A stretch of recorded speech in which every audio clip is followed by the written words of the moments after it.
যিসকল লোকে জন্মলগ্নৰ পৰা UDF কৰিছে, AGP বহুত দিনৰ পৰা কৰিছে, AGPৰ বিধায়কৰ ইলেকশ্যন এজেণ্ট পৰ্যন্ত কেইবাবাৰো আছে, BJP বহু কষ্ট কৰি ইয়াত কৰিছে।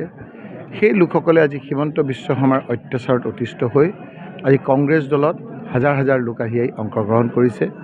আৰু এইটো এটা মানুহৰ খুব যিমান ইলেকশ্যন ওচৰ চাপি আহিব আপোনালোকে চাব, সকলো জাতি জনগোষ্ঠীৰ মানুহে হিমন্ত বিশ্ব শৰ্মাৰ অত্যাচাৰ সহিব নোৱাৰি কংগ্ৰেছ দলত অংশগ্ৰহণ কৰিছে আৰু BJP বিৰোধী এক পৰিৱেশ আজি আমাৰ ইয়াত সকলোফালে বিৰাজ কৰিছে। তেওঁৰ আজীৱন তেওঁৰ শত্ৰু বুলি জ্ঞান কৰা আজি মিয়াৰ ওচৰ চাপিবলৈ বাধ্য হৈছে। এইটোকে কয় যে এতিয়া ঠেলাৰ নাম বাবাজী। অসমৰ মানুহে যি ঠেলা দিছে, সেই ঠেলাত গৈ এতিয়া মিয়াৰ ওচৰলৈ গৈ তেওঁ হস্তাংগ প্ৰণাম কৰি এতিয়া মিয়াৰ ভূত লগা হৈছে তেওঁক। গতিকে এইটো হ'ল বিনাশকালে বিপৰীত বুদ্ধি। তেওঁ এতিয়া ইকুল সিকুল এৰুৱাই ব্যাকুল হৈ ঘূৰি ফুৰিছে। এইটো হ'ল বিনাশকালে বিপৰীত বুদ্ধি। যেতিয়া আপোনাৰ বিনাশ হয় তেনেধৰণৰ কামবিলাক কৰে।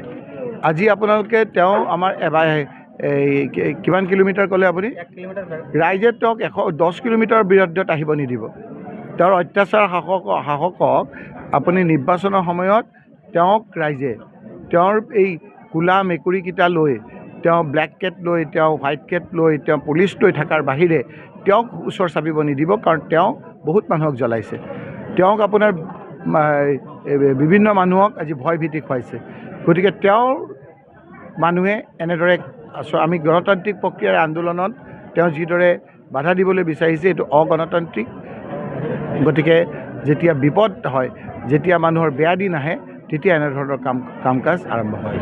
মানে ৰাইজে ভালকৈ বুজি পোৱা নাই, এইটো ধাৰটো নহয়, অকল সুদ, ইণ্টাৰেষ্ট সৰ্বনাশ কৰি পেলাইছে।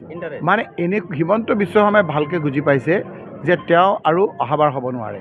গতিকে পিছৰবাৰ যিজন মুখ্যমন্ত্ৰী হয় বা চৰকাৰ হয়, তেওঁ যাতে অসমখন ভালকৈ চলাব নোৱাৰে এনেধৰণৰ এটা ব্যৱস্থা কৰি যাব বিচাৰিছে।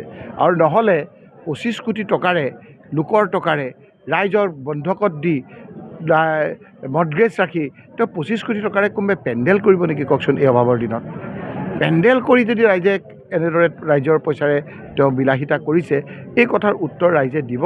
আৰু সেইকাৰণে তেওঁ অসমখনক সকলো ফালৰ পৰা শেষ কৰি গৈ তেওঁ জানে যে তেওঁ ক্ষমতালৈ নাহে, বেলেগ আহিলেও যাতে বিপদত পৰে, সেইকাৰণে এনেধৰণৰ এটা ব্যৱস্থা কৰিছে য'ত 42,000 কোটি টকা, কিমান ক'লে আপুনি? 42,000 কোটি টকা কেৱল ইণ্টাৰেষ্ট।